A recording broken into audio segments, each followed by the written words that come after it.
Hi hello friends, welcome to Rani's official. இன்னைக்கு நம்ம என்ன பார்க்க போறோம்னா ரவை வச்சு ஒரு காரப்பணியாரம் தான் பண்ண போறோம். அதுக்கு தேவையான இன்கிரீடியன்ஸ் நான் இங்க எடுத்து வச்சிருக்கேன். வாங்க என்னென்னு பார்க்கலாம்.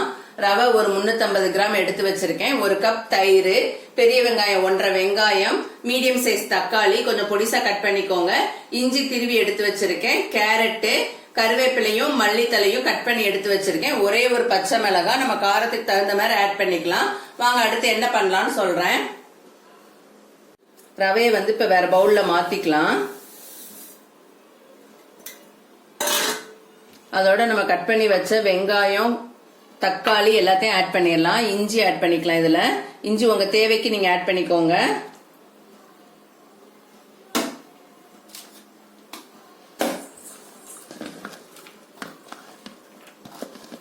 வெங்காயம், தக்காளி, பச்சை மிளகாய் எல்லாத்தையுமே ஒன்னா ஆட் பண்ணிடுங்க. அவ்வளவுதான். இப்ப கட் பண்ணி வச்ச கேரட் திருவி எடுத்து வச்சிருக்கோம்ல, அந்த கேரட் ஆட் பண்ணிடுங்க. இதோட கருவேப்பிலை, மல்லித்தலை.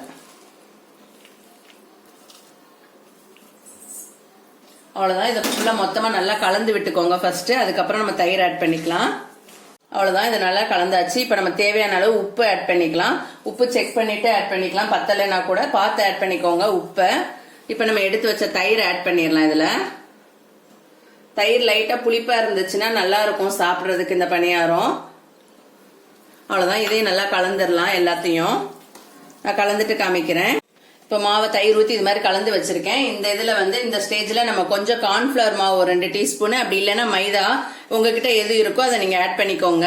2 டீஸ்பூன் மட்டும் ஆட் பண்ணா போதும். ஆட் பண்ணி நம்ம தண்ணி கலந்து கொஞ்சம் கெட்டியான பதத்துக்கு கலந்து வச்சுக்கலாம். நான் கலந்துட்டு காமிக்கிறேன்.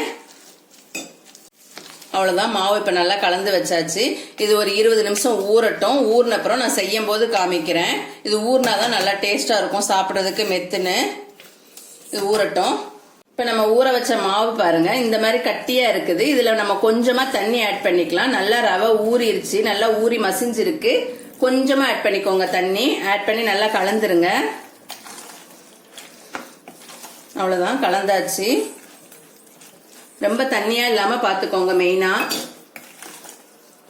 தண்ணியா இருந்துச்சுன்னா மேல வெந்துரும், உள்ள மெதுக்கு மெதுக்குன்னு வேகாத மாதிரியே இருக்கும் சாப்பிடும் போது. அதுக்குதான். அவ்வளவுதான். இப்ப ஸ்டவ் ஆன் பண்ணி நம்ம குழிப்பணியார பாத்திரம் வச்சிடலாம். ஸ்டவ் ஆன் பண்ணி நம்ம குழிப்பணியாரம் வச்சிடலாம்.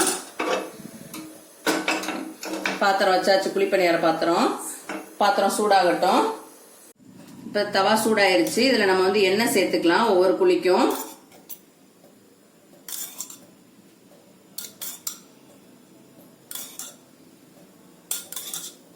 அவ்வளவுதான். எல்லா குழியிலையும் எண்ணெய் சேர்த்தாச்சு. எண்ணெய் லைட்டா சூடாகட்டும். சூடான உடனே நம்ம கலந்து வச்ச மாவை அதுல ஆட் பண்ணிட்டு மீடியம் ஃப்ளேம்ல வச்சுக்கணும், இல்லைன்னா தீஞ்சிடும், உள்ள வேகாது. அவ்வளவுதான். எண்ணெய் சூடாயிருச்சு. ஸ்டவ்வை மீடியம் ஃப்ளேமுக்கு கொண்டு வந்துருங்க.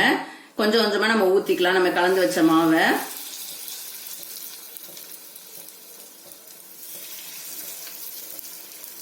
இதே மாதிரி நான் எல்லா குழியிலையும் ஊத்திட்டு காமிக்கிறேன். அவ்வளவுதான். எல்லா குழியிலையும் ஊத்தியாச்சு. இதை நம்ம லைட்டா மூடி போட்டு மீடியம் ஃப்ளேம்லயே வேக வச்சுக்கலாம். மூடி போட்டு மூடி வச்சிருங்க. இப்ப எல்லாத்தையுமே திருப்பியாச்சு. திருப்பி மூடி போட்டு திருப்பி அந்த பக்கம் வெந்த பிறகு நம்ம எடுக்கும் போது காமிக்கிறேன். அடுப்பை மீடியம் ஃப்ளேம்லயே வச்சுக்கோங்க. அப்பதான் நல்லா உள்ள வரைக்கும் வெந்து வரும்.